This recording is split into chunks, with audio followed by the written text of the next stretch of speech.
Hello and welcome to Canotillo Combos, the official Canotillo ISD podcast. I am here. I'm Gustavo Reveles, the Director of Communications for Canotillo ISD, and I'm here with our fearless leader. You always say fear. I know. But my question is, what makes us official?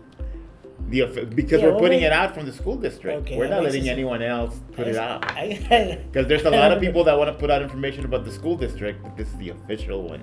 This is the official voice of the district. It's kind of like they do all that social media stuff. Yeah, all that stuff, you know. Canotillo Heights app, and they, I mean, we're official.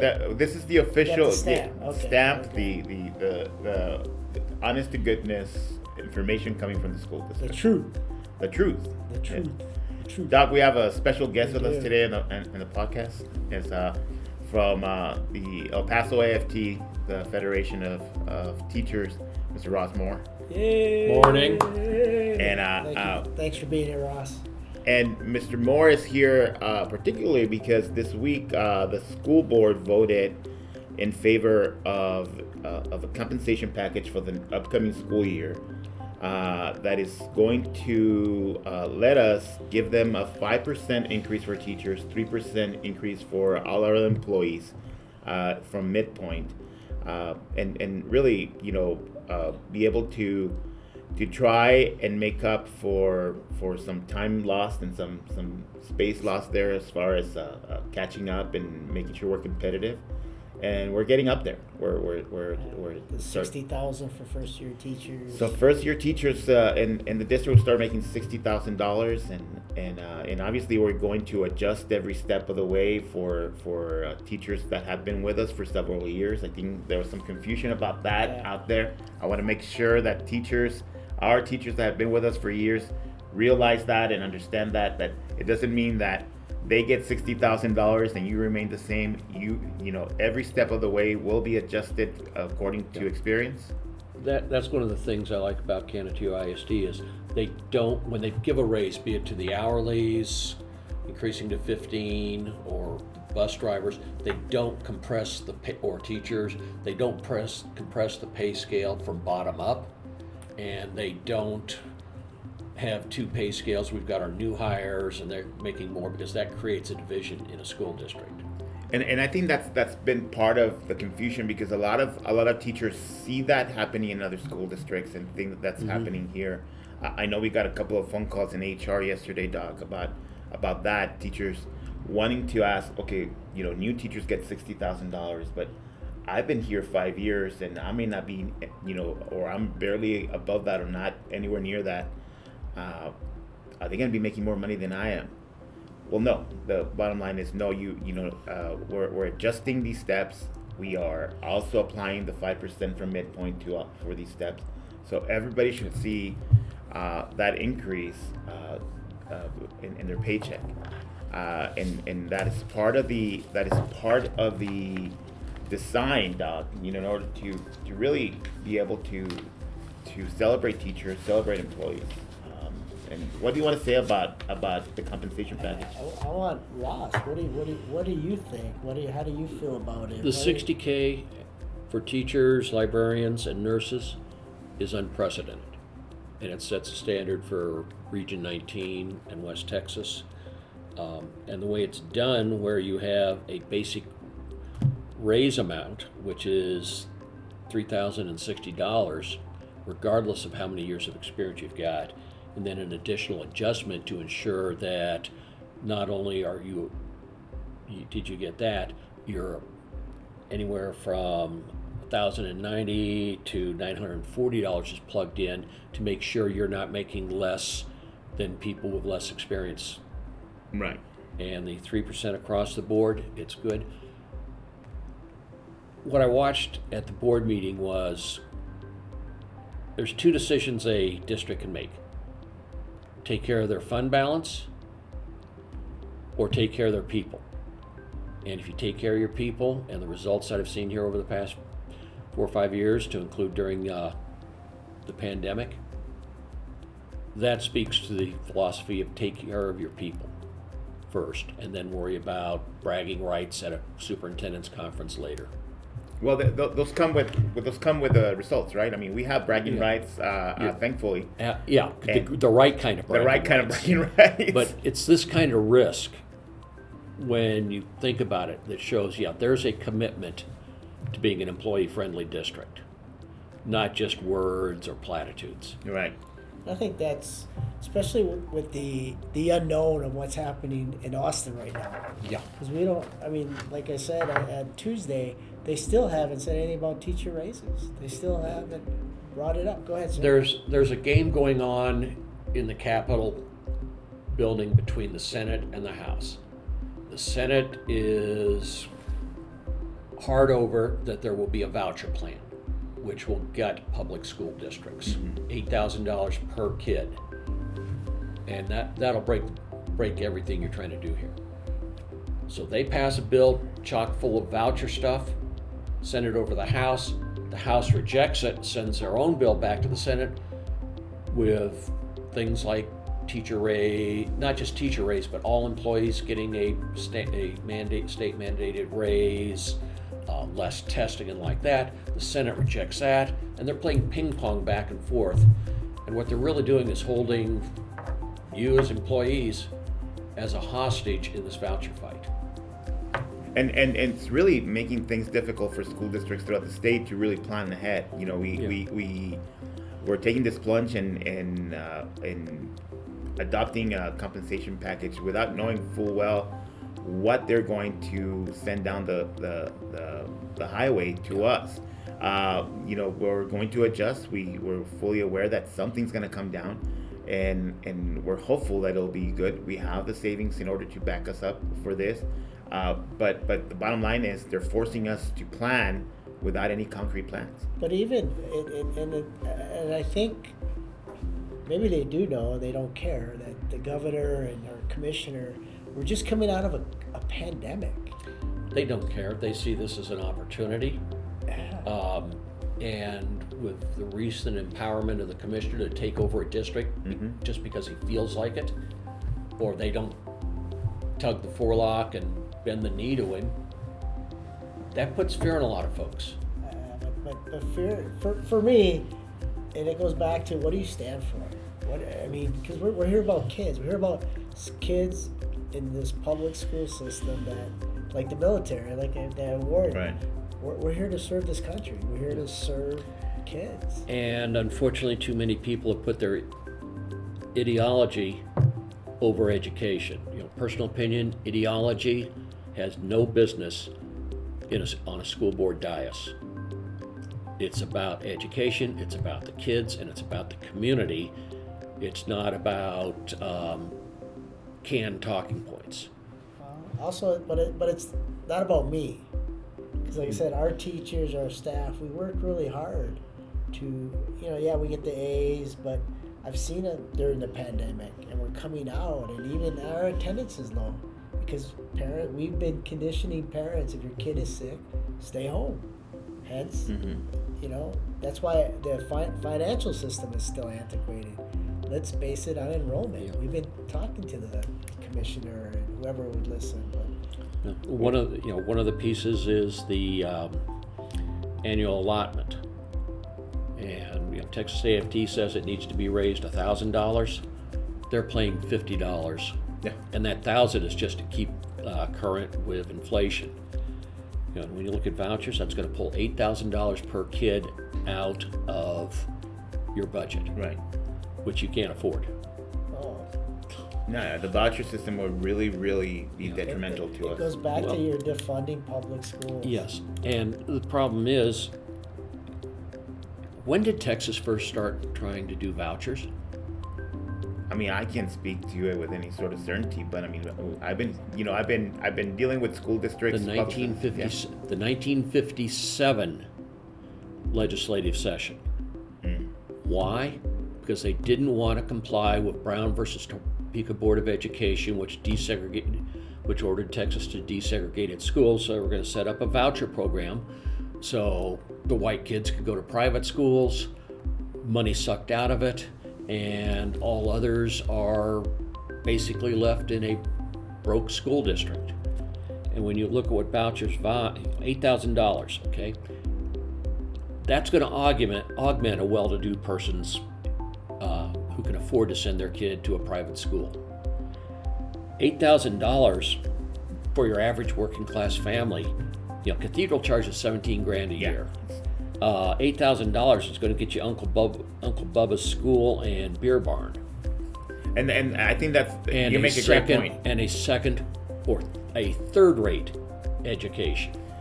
You make a great point, because a lot of people think, okay, well, now I'll be able, I can take my kid to one of these elite schools that exist.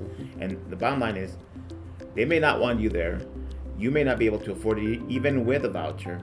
And what you're going to be left with is, some school that just popped up with uncertified teachers Absolutely. or are they trying to create, you get college loans, or you're going to do school loans? Where people get to add that. It's really creating a system that is going to harm students and their ability to reach their potential. And it's going to resegregate schools along financial lines, which tend to be along racial lines. Right. At least here in Texas. I don't know. I think I'd like to go to Bill Barn. Beer barn? Uncle Bubba's beer barn Uncle and school. Bubba. Well, Uncle the school board this week adopted a resolution in support of public education, and outlined several things that we are looking as a district to have the legislature deal with, including vouchers.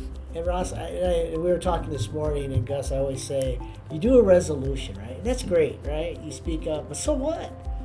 That stuff is still happening in Austin. Right. It's going on deaf ears. What happened to the 60s when we used to just, hell no, we won't Dr. go. G wants to go all hippie I want to go walk down I-10.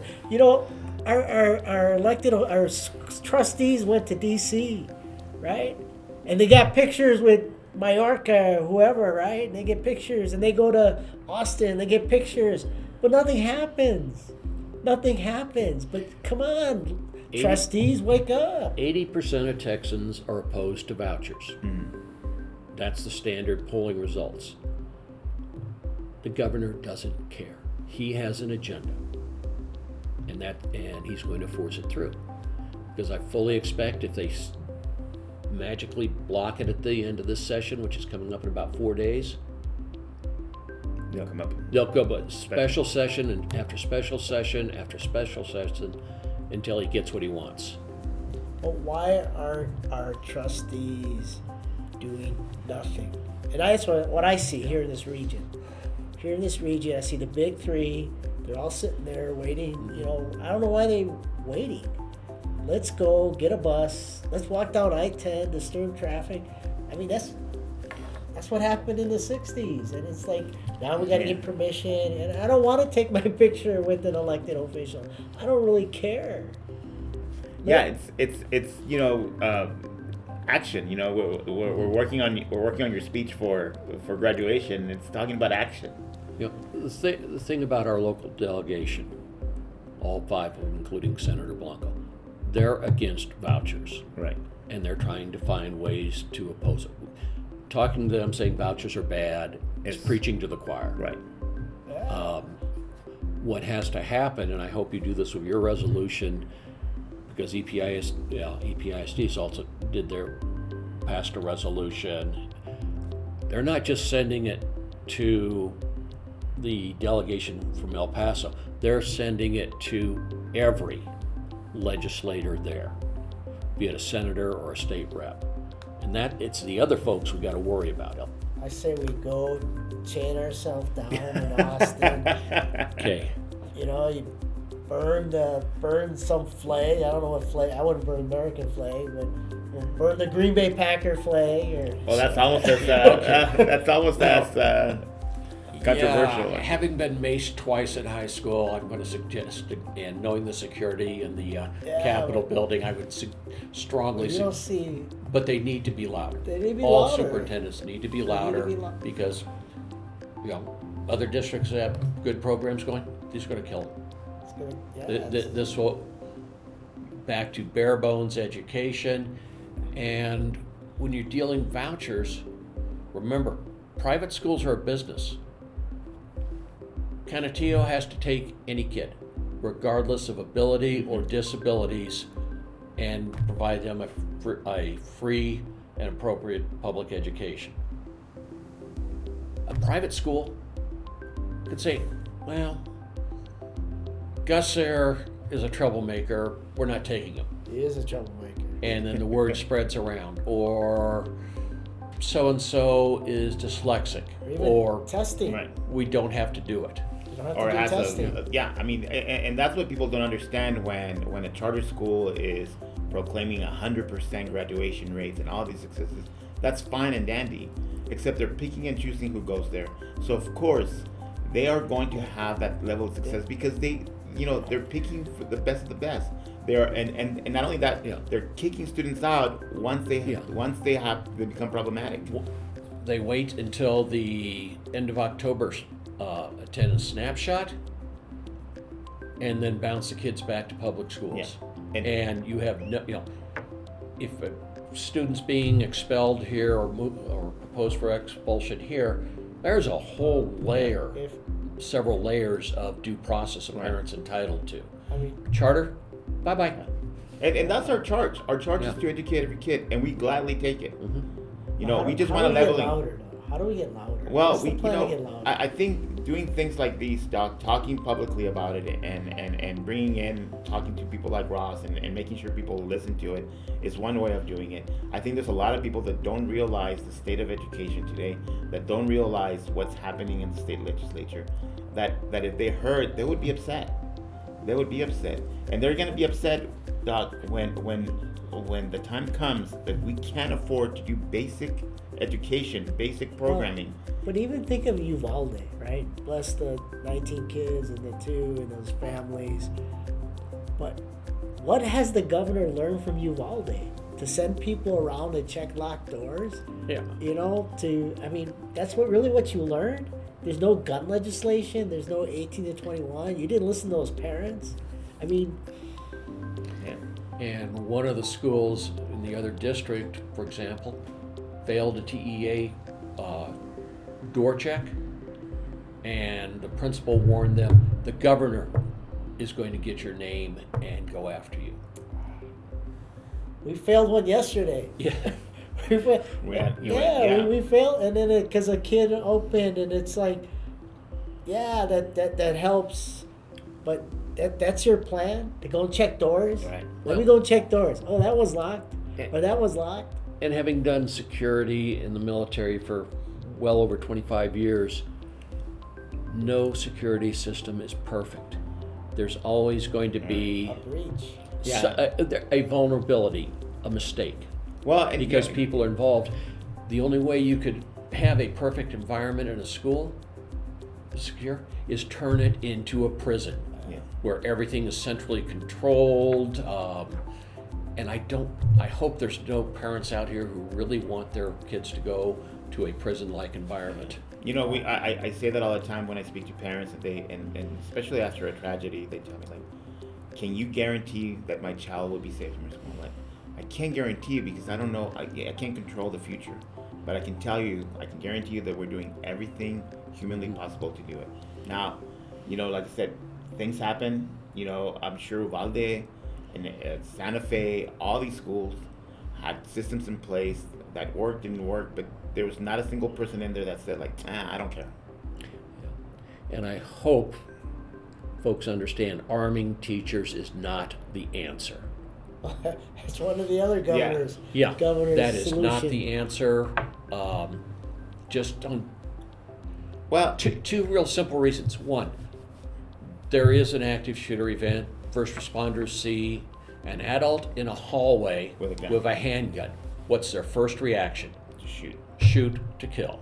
Wow. And Over 20 years of military security. yeah, So Yeah. these teachers are going to have one lesson or 2 lessons. yeah, and that's the problem, because the other thing is highly trained, the special forces types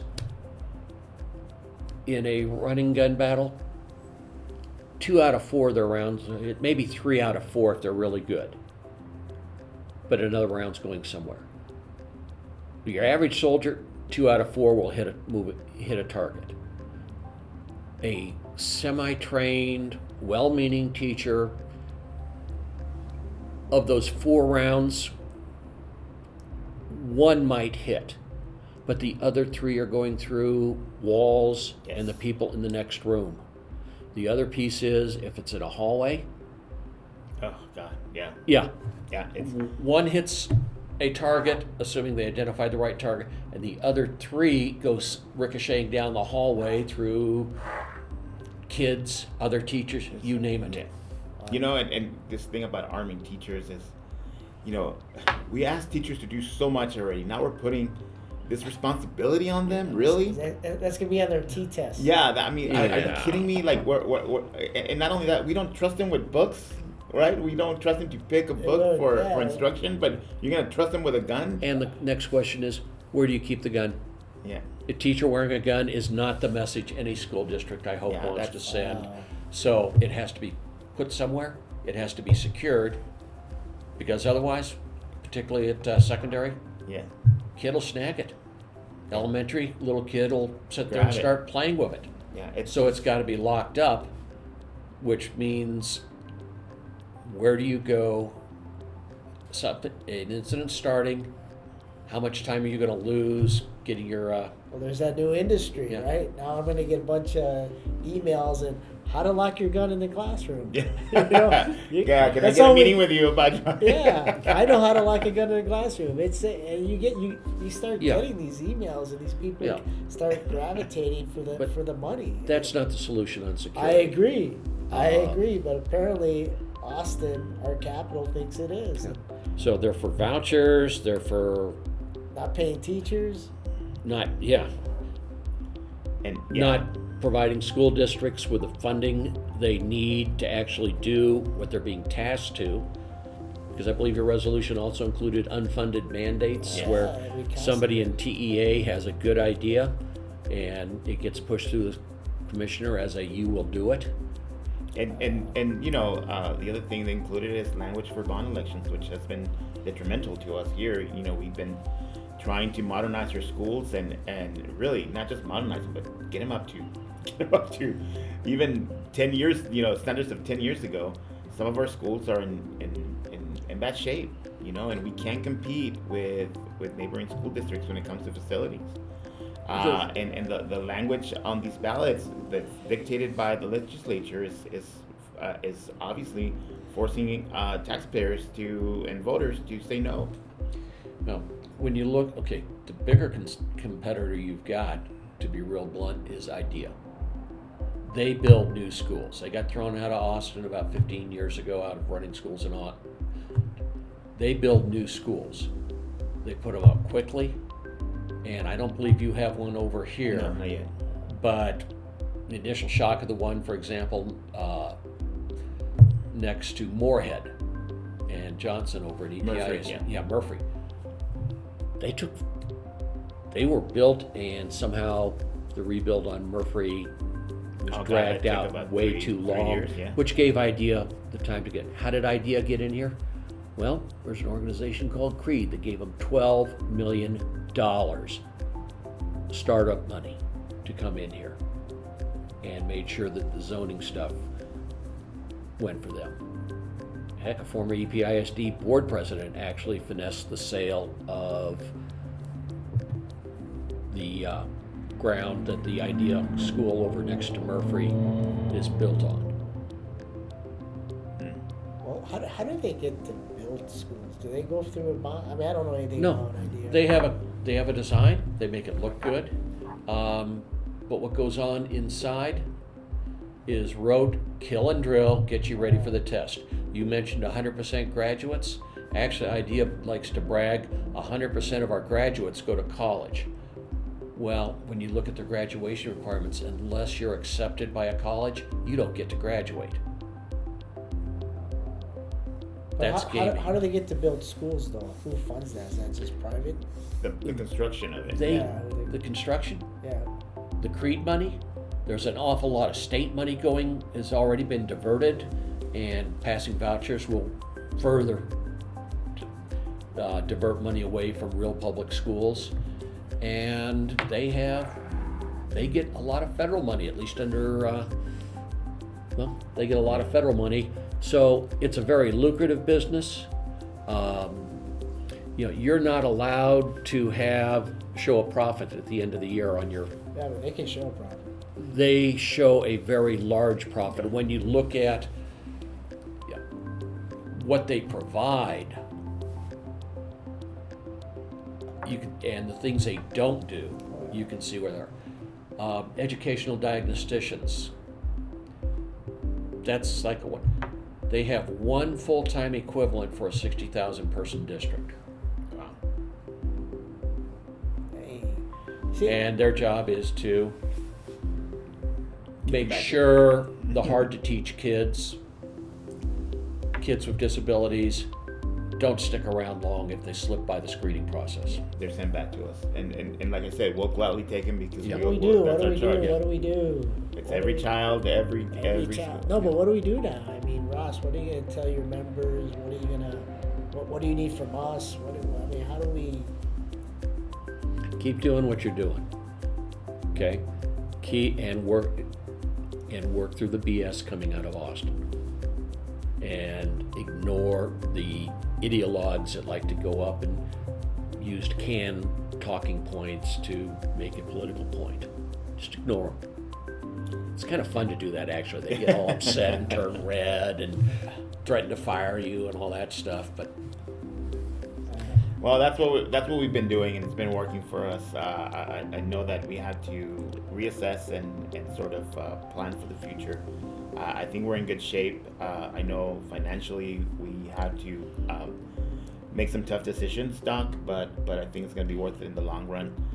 Before we leave, because we're getting here to the end, I do want to mention another thing that came out of the compensation package that hopefully will be beneficial to the district, and it's raising the starting salary for bus drivers. We are struggling to find bus drivers.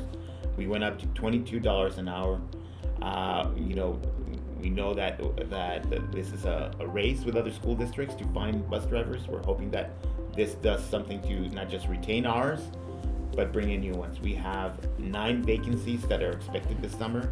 For a district of this size, that's significant. Mm-hmm. We have our director of transportation sometimes driving a bus because we're short-staffed. If need be, I'll get my license there. And Christina and Laura, I think. Christina, yeah, we have the whole PIO team is going to be out there driving See the buses. car she drives? You got to have a Class C license. And We'll get the Class C. Gustavo, I really don't want to see you in anything that big. Okay. But if we raised that minimum 22. Hopefully, people out there want to come work for us, drive for us. We'll be pushing out that information to make sure that we fill those roles. Tomorrow's the last day of school. Tomorrow's the last day of school. And again, for hourly employees, what I like is I've never heard anybody over here refer to them in that demeaning term, at-will employees, which is a threat. I can fire you when I want. Mm-hmm. The 22 an hour for bus drivers and steps after that gets settled in and bringing everybody up to that is good. The way you raised the minimum pay for hourly employees to $15 an hour, and you're unlike a district to the east of, you aren't compressing the scale from the bottom up, right? It's rippling all the way through. Yeah, and those were the considerations made. And we spoke to that and during It's just the right thing to do. Yeah, exactly. It's the right thing to do. Right thing to do. It's a human thing to do. Yeah, it's fair. It's not the bait and switch other districts pull. I don't fish. Yeah. I just know Yeah. it's the right thing to do when I look at my kids, when I look at who I worship. It's fair. And what's fair is fair, and what's right is right. It's not about but anyways, I really hope you send this to your membership, this podcast, and get the. You do have a sexy voice. No, I don't. A voice that carries. We Want to wish everyone a Memorial safe Day. Memorial Day, commemorating Happy summer. We start our summer break on Friday for our kids. There's the last day of school for them. Have a safe summer, kids. And we'll see you at graduation for CHS on Tuesday. Wednesday. Wednesday. May 31st. May 31st. And now you're going to have everybody show up on Tuesday. No. It's Wednesday. Wednesday. Thank you, Ignore Mr. Ross. Gustavo. Ignore It's me. I don't know what I'm Wednesday. talking about. Thanks, Ross, for being here. I appreciate it. Thank you.